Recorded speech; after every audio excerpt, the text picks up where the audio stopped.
Pour parler un peu de moi, je pense qu'il faut parler d'abord sur la fondation Oswaldo Cruz. Osvaldo, c'est un prénom brésilien, Oswald. Et Cruz, ça veut dire croix. Ce monsieur, Oswaldo Cruz, au début du XXe siècle, était un médecin de la ville de Rio. Il a été invité pour le président de la République pour construire un centre de recherche pour les maladies infectieuses. Il est allé dans un terroir très loin du centre-ville, qui aujourd'hui c'est dans le centre-ville. Et c'était un endroit assez agricole, parce qu'il faisait des sérums avec les sangs des chevaux. Alors il y avait une chevalerie avec les chevaux pour faire les sérums avec les sangs des chevaux en 1903. Il a fait aussi toutes les campagnes de vaccins contre le fièvre jaune. Il a joué un rôle très important dans la santé publique. Il a construit une institution qui a donné son propre nom, qui s'appelle Institut Oswaldo Cruz, qui devenait après la Fondation Oswaldo Cruz. Il est mort au début en 1917, si je ne me trompe pas. Et après toutes ces années, on a passé pendant presque 20 ans des moments assez durs sur la dictature militaire. Et jusqu'au début de la fin de la dictature militaire, il y a une conférence nationale de santé où s'était établi ce qu'on a aujourd'hui au Brésil, un système national de santé publique. Et Sergio Arouca, c'est le nom du monsieur Arouca, c'est un peu italien peut-être, Serge Arouca, était le président de la Fondation Oswaldo Cruz. Il était le leader de la construction des systèmes de santé publique qu'on a aujourd'hui dans tous les territoires. Et tout ça a été passé dans notre institution. Alors j'ai amené un film que la présidence de la Fondation Oswaldo Cruz a fait pour montrer qu'est-ce que c'est aujourd'hui la Fondation Oswaldo Cruz, qu'est-ce que c'était et ce que c'est aujourd'hui la Fondation Oswaldo Cruz.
appartient au ministère de la Santé. Il y a une fondation, une institution qui a tous ces branches-là. Je me suis permis de faire un petit changement de ma parole, de mon speech, de ma conversation avec vous aujourd'hui, parce que je pensais plutôt que parler sur l'empowerment seulement, il faudrait que je parle aussi d'autres choses aussi que j'ai fait, ce que je fais, que je développe actuellement dans mon centre de recherche, dans mon laboratoire, le laboratoire que je coordonne, qui s'appelle Laboratoire Internet, Santé et Société, dans la Fondation Oswald Cruz. C'est l'unique laboratoire qui s'est préoccupé à ce genre de choses. C'est pour ça que je suis ici aussi pour essayer d'établir des contacts, faire des échanges et aussi des projets communs, d'intérêt commun. Je vois qu'il livre coordonné par Christine Toer, on a beaucoup de choses à faire ensemble. J'espère. Alors c'est ça. Alors ma conversation, on va voir ces 4 moments. Et à la fin, je vais bien présenter ce que j'appelle un agenda de recherche. Ça veut dire que ce sont les lignes de recherche que je développe, en essayant d'inviter toutes vous qui sont présents ici, ceux qui ne sont pas présents, pour qu'on puisse faire des échanges, des projets communs, analyses comparatives, des choses comme ça, n'est-ce pas? Alors, pour introduire notre sujet, je ne sais pas si tout le monde est d'accord avec moi, mais c'est ma vision à propos de ce que c'est l'Internet aujourd'hui, le rôle que l'Internet joue aujourd'hui dans la vie des citoyens dans le monde. D'abord, il faut faire cette question. Quelles sont les principales différences entre la communication traditionnelle et celle exercée par l'Internet? La presse, la radio, la télé, qu'on a vécu. Moi, j'ai 58 ans, et j'ai toujours vécu avec ça. Et c'est très étonnant parce que les choses ont bien changé avec l'Internet. Et j'ai suivi un peu ces changements. La première différence, à mon avis, il faut parler sur l'infini. Il y a un infini d'informations. Si tu ouvres un cable TV, un TV à câble, tu vas voir une centaine, une douzaine, ou des douzaines ou des centaines de chaînes, de canaux, mais tu ne vas pas avoir l'infini d'informations. Hein. La deuxième différence, c'est nous qui choisissons. Il y a des fois que je dis que nous choisissons ce qu'on veut voir. Si vous voulez voir ce soir un film de fiction scientifique, tu peux aller au YouTube, tu peux voir des films de fiction scientifique. Ce n'est pas la télé, ce n'est pas les gens de la télé qui décident qu'est-ce que tu veux voir, qu'est-ce que tu veux savoir, qu'est-ce que tu veux connaître. La troisième différence, c'est qu'on peut aussi produire d'informations. On ne peut pas seulement toucher et accéder à l'information, mais aussi produire l'information. La quatrième, c'est qu'on peut aussi partager cette information. Pas seulement produire, comme aussi partager. Alors, ce sont 4 différences qui, à mon avis, posent l'Internet comme un phénomène social tout à fait différent et qu'on vit, n'est-ce pas, aujourd'hui. Je suis de 7 ans.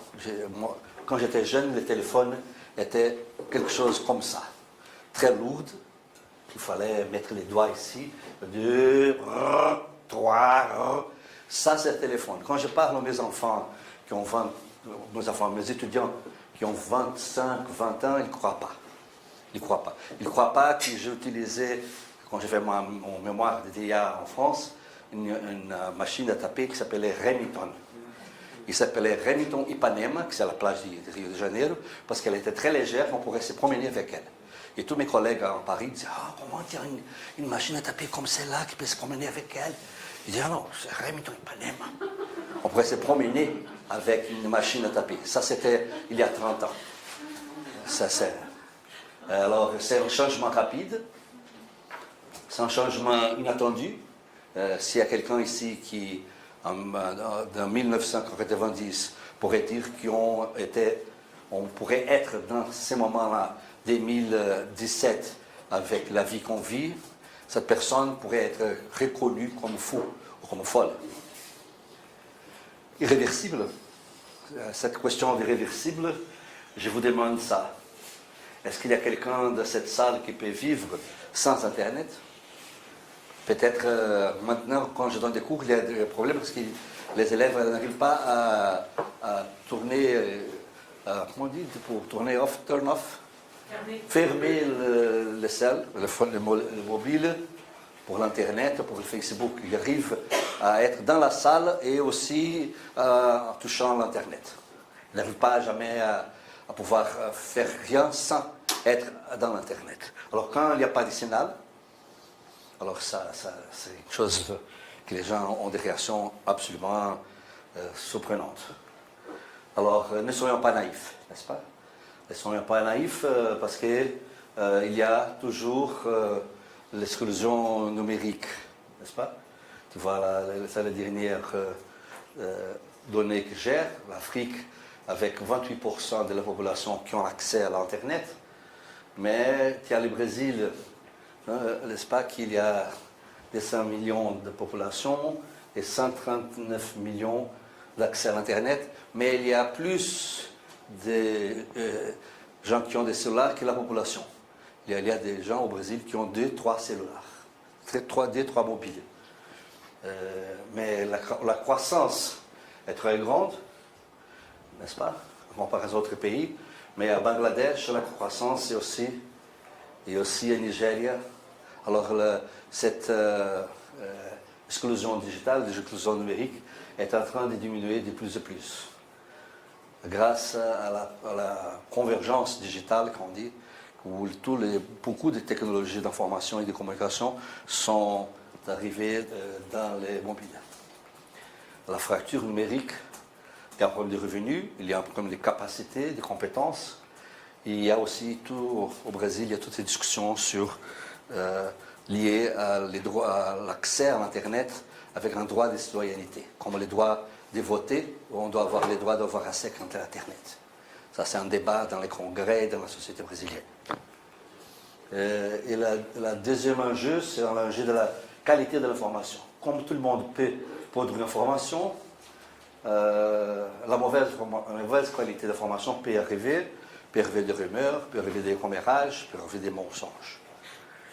Comme tout le monde peut choisir qu'est-ce qu'il veut savoir, tout le monde peut partager l'information. L'information est infinie, j'en avais dit ça au début, mais si on lit les livres des Parisiens sur les filtres bubble, on voit que ce n'est pas exactement ça. Qu'il y a des bubbles, qu'il y a des boules qui nous sont mis et où est-ce qu'on a, à la fin, on est placé. Et aussi les films de Swollen, qui est avec Oliver Stone, je ne sais pas si vous avez vu, il ne faut pas les rater, s'il vous plaît.